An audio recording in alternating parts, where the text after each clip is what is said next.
When you think of a healthy tropical forest, you think of a cacophony of bird sounds at dawn and dusk.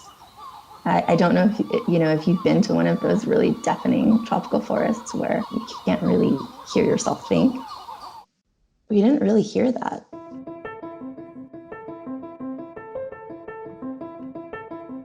And so I think one thing that's so powerful about acoustic data is kind of the visceral appreciation for change when you can actually hear the silence.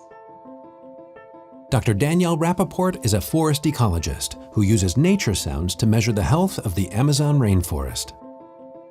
Landsat has allowed us to map those changing dynamics and get a really wonderful, objective, annual time series of how humans have been modifying the Amazon forest.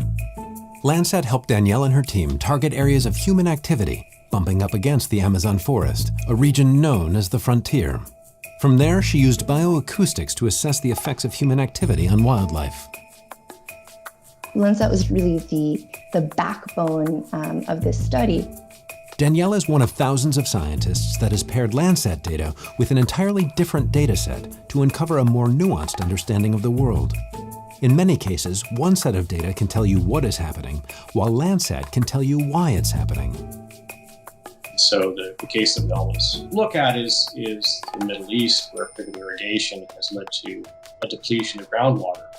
Basically what that means is, the NASA satellite GRACE picked up some strange readings in the Middle East that indicated their groundwater had suddenly decreased by an alarming amount. Landsat later revealed the cause via images of the land surface. Over the past several decades, Saudi Arabia had begun to employ a method of irrigation that was so water-intensive, it literally changed Earth's gravitational pull in that particular region. These partnerships between satellites sound great. After all, teamwork makes the dream work. But how do you make two different data sets from two different satellites sing? Here's the secret. Different data sets are complementary and not in competition. See, Landsat data tells us about local conditions on the land surface: forests, neighborhoods, farms, deserts, farms in deserts. Meanwhile, GRACE gives a broad regional view of water levels underground. Using the two together deepens our understanding of the world, letting us see what causes led to which effects.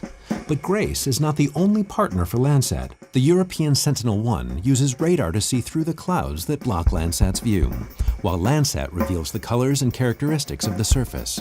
And NASA's JEDI uses laser pulses to measure the height of trees and help map the biomass of a forest. This nicely complements Landsat's view of the canopy top, which assesses the health of the trees.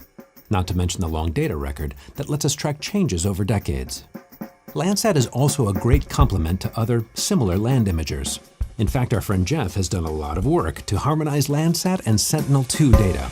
Back to you, Jeff. Sentinel-2 is very much like Landsat. It's a Landsat-like system that the European Union has fielded since 2015. And so the real key there is putting Landsat and Sentinel together, because increasingly what people are looking for is a daily observation at that kind of resolution.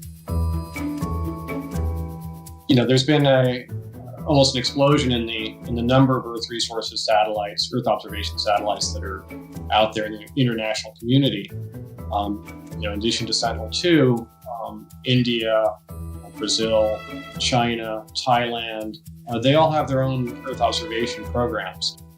Increasingly, it's about putting all of that together and harmonizing the data, or at least using them in time series kinds of ways to really accelerate the use.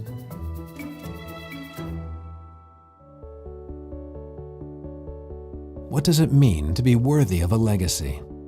8 generations of Landsat satellites have quietly observed a changing Earth from 438 miles above for almost 50 years. Like most things worth doing, it hasn't been easy. I think the Landsat program today is probably healthier than it's been in a very long time. Right? We have 2 operational satellites on orbit now. Landsat 9 will join the fleet in 2021. And then in the late 2020s, we'll have the Landsat Next system coming up. We don't exactly know what that's going to look like yet, but the planning is in place, and I'm confident that it's going to be there. Born during a time of limited technology, Landsat's founders were dreamers who laid the foundation for limitless future innovation. As we change, so do our forests, farms, cities, and suburbs. It's a mission that spans generations, and one that we can rely on to tell us what's actually going on when the surface of our planet goes through transformations. Now we're launching Landsat 9, the continuation of that dream. We've enlisted our best and brightest to work on this decades-long mission, and we will for decades to come.